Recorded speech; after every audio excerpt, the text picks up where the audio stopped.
Yosh Anastasiya maqsadga intiluvchan va g'ayratli qiz bo'lib o'sdi. U katta muhabbat va baxt haqida orzu qilardi. Biroq uning hayoti dahshatli o'lim bilan yakun topdi. 2021-yil bahorida Nastya o'ziga g'amxo'r va romantik ko'ringan bir erkakni uchratdi.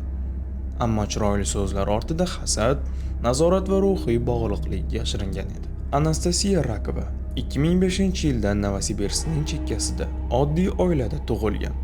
Otasi mahalliy zavodda ishlardi. Onasi esa oziq-ovqat do'konida sotuvchi edi. U uzoq vaqt oiladagi yagona farzand bo'lib o'sdi. Shu sababli ota-onasi unga ko'p e'tibor berishardi va yaxshi, odobli qiz qilib tarbiyalayotganlariga ishonishardi.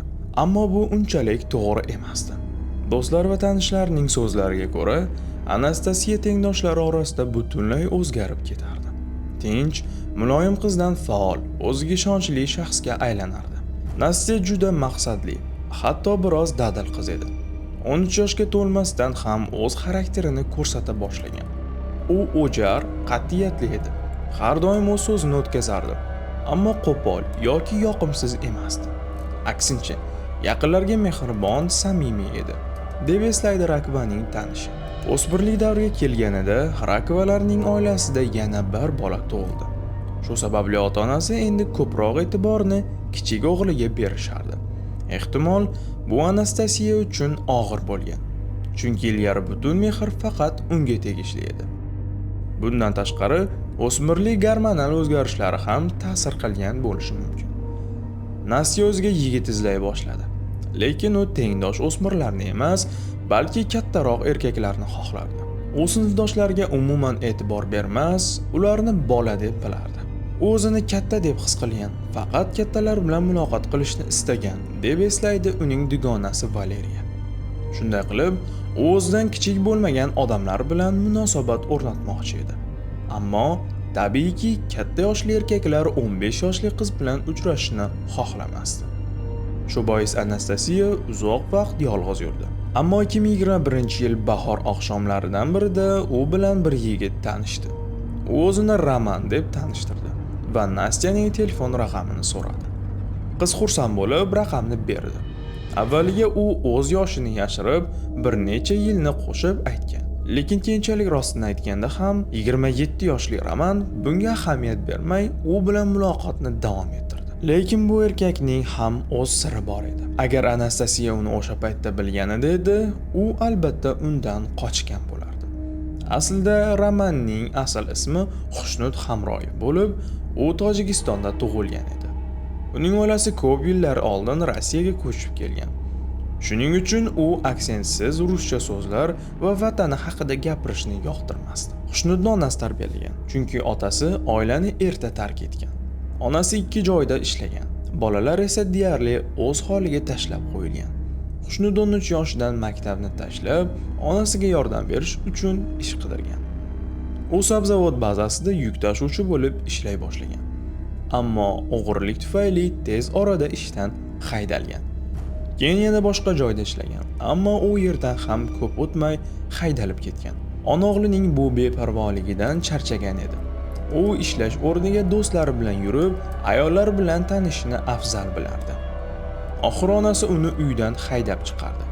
19 yoshli Xushnud endi mustaqil yashashga majbur bo'ldi. U bir kampirning uyidan xona ijaraga oldi va yangi ish topdi. Bir necha yil u tinch, tarbiyali hayot kechirdi. Hatto ichkilikni ham tashladi. Mashina olish uchun pul yig'ishni boshladi. Ammo 2018-yilda uning asl fe'l-atvori yana yuzaga chiqdi. Bir kuni Xushnud ijarada yashayotgan kampirning uyiga uning 12 yoshli nevarasi Veronika mehmon bo'lib keldi. Xushnud darhol qizchaga qiziqish bildirib, u bilan yaqinroq tanishmoqchi bo'ldi.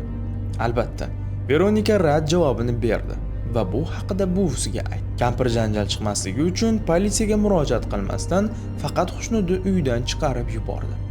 Shu bilan u katta xatoga yo'l qo'ydi. O'zini jazodan xoli deb o'ylagan Xushnud bir necha kundan so'ng Veronikani maktabdan chiqayotganda poylab, yana unga yaqinlashdi. Bu safar qizcha unga qat'iy javob berdi. "Mendan yiroqroq yur", deb baqirdi. Shu payt Xushnud g'azab bilan pichoqni chiqardi. Yaxshiyamki atrofda guvohlar bor edi. Ular qichqirib, Xushnudni qo'rqitib yuborishdi. Shu bois Veronika omon qoldi, ammo biroz jarohat oldi. Uni yengil tan jarohatlari bilan kasalxonaga yotqizishdi va 2 kundan keyin chiqdi. Shundan so'ng Xushnud Hamroyevga nisbatan jinoiy ish ochildi. Uni hibsga olib, tergov izolyatoriga joylashtirishdi. Sud ishlari cho'zilib ketgani uchun u taxminan 1 yil SIZOda tergov ishlarida o'tirgan. Natijada sud Xushnudni 1,5 yil qamoq jazosiga hukm qildi. Ammo SIZOda bo'lgan vaqti hisobga olinganligi sababli darhol ozodlikka chiqarildi. SIZOdagi 1 kun koloniyadagi 1,5 kunga teng hisoblanadi. 2020-yilda ozodlikka chiqqan Xushnud do'sti bilan birgalikda Novosibirskda kvartirada yashay boshladi. Aynan Anastasiya Rakovalarning oilasi ham shu hududda yashardi. U tinchgina yashayotgandek edi. Do'stlar bilan sayr qilar, kechqurun shaharda aylanishni yoqtirardi. Shu paytlarda u Roman nomi bilan Anastasiya bilan tanishdi. Dastlab ular munosabatni hech kimga bildirmasdan davom ettirishdi. Ammo 2021-yil kuzida Anastasiya 16 yoshga to'lganda ular ochiqchasiga uchrasha boshlashdi. Hattoki Anastasiya o'zini yangi yigitini ota-onasi bilan tanishtirdi. Ota-onasi bu tanlovdan hayron qolishdi. Axir 27 yoshli yuk tashuvchi erkakdan qizni jalb qiladigan nima bor edi? Dugonasi shunday degan edi. Men undan so'rardim, nega aynan u bilan yuribsan? Nastya esa dedi, men uni sevaman. U yaxshi, menga sovg'alar beradi, gullar olib keladi. Men unga aytdim, u senga to'g'ri kelmaydi dedim. Ammo Nastya hech kimni tinglamasdi. U butunlay unga oshiq bo'lib qolgan edi. Ota-onasi ham ularni ajratishga harakat qilishdi. Lekin Nastyaning o'jar fe'lini bilishgan. Shuning uchun urinishlar foyda bermasdi. Oxiri ular bu munosabatni majburan qabul qilishdi. Onasi Xushnudga yordam berib, uni o'zi ishlayotgan oziq-ovqat do'konlari tarmog'iga yuk tashuvchi sifatida ishga joylashtirdi. Men u haqida yomon narsa ayta olmayman.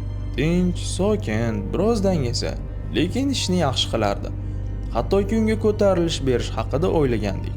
Ammo keyin nima bo'lganini bilasiz, degan edi Xushnudning ish boshlig'i. Tashqaridan qaraganda ularning munosabatlari oddiy yosh juftlik kabi ko'rinardi. Ular birga sayr qilishar, qo'l ushlashib yurishar, Xushnud unga doim sovg'alar berar edi. Ammo vaqt o'tishi bilan bu g'amxo'rlik g'ayritabiiy darajada nazoratga aylandi. Xushnud g'oyat rashkchi edi. U Anastasiyaga boshqa o'g'il bolalar bilan gaplashishni, yozishni taqiqlagan. Hatto o'qishni ham tashlashga ko'ndirmoqchi bo'lib, maktab senga kerak emas der edi. Avvalga qiz itoat qilardi, lekin 2021-yil oxiriga kelib bu bosimdan charchadi va unga qarshi chiqdi. Shunda Xushnud juda g'azablandi. Ular o'rtasida janjal chiqdi. Erkak Nastyaga qo'l ko'tardi. Shundan keyin qizning ko'zlari ochildi. U bo'lib o'tgan voqeani ota-onasiga aytdi. Ota-onasi uni qo'llab-quvvatlab, Xushnud bilan uzil-kesil ajrashishni so'radi. Lekin Xushnud uni qo'yib yuborishni istamasdi. U Nastya ortidan yurib, gullar, sovg'alar bilan kechirim so'rardi. Ammo Nastya qat'iy edi. Oramizda hammasi tugadi derdi. U bunga javoban tahdidlarga o'tdi. Endi u qiz va uning oilasiga agar yana men bilan bo'lmasang yomon bo'ladi deb qo'rqita boshladi. U maktab oldida uning kirishiga paydo bo'lib, Nastyaning har bir qadamini kuzatardi. Biz uni maktabga olib borardik. Maktabdan olib kelardi. U yolg'iz tashqariga chiqishni butunlay to'xtatgan edi. Stress sabab u o'qishdan ham charchab qoldi. Aslida u yomon o'qituvchi emasdi. Lekin 2022-yilda imtihonlardan yiqildi va sinfni qayta o'qishga qoldi, deb eslaydi Anastasiyaning onasi. Rakovlar politsiyaga 3 marta ariza topshirishdi. Lekin huquq-tartibot idoralari faqat profilaktik suhbat bilan cheklandi. Xusnud esa boshqa takrorlanmaydi deb va'da berib yana ozod yurdi. 2022-yil iyul oyida Xusnud qandaydir yo'l bilan Nastyani boshqa yigit bilan uchrashayotganini bilib oldi. Ehtimol, u qizning yangi sevgilisi bilan ko'rib qolgan.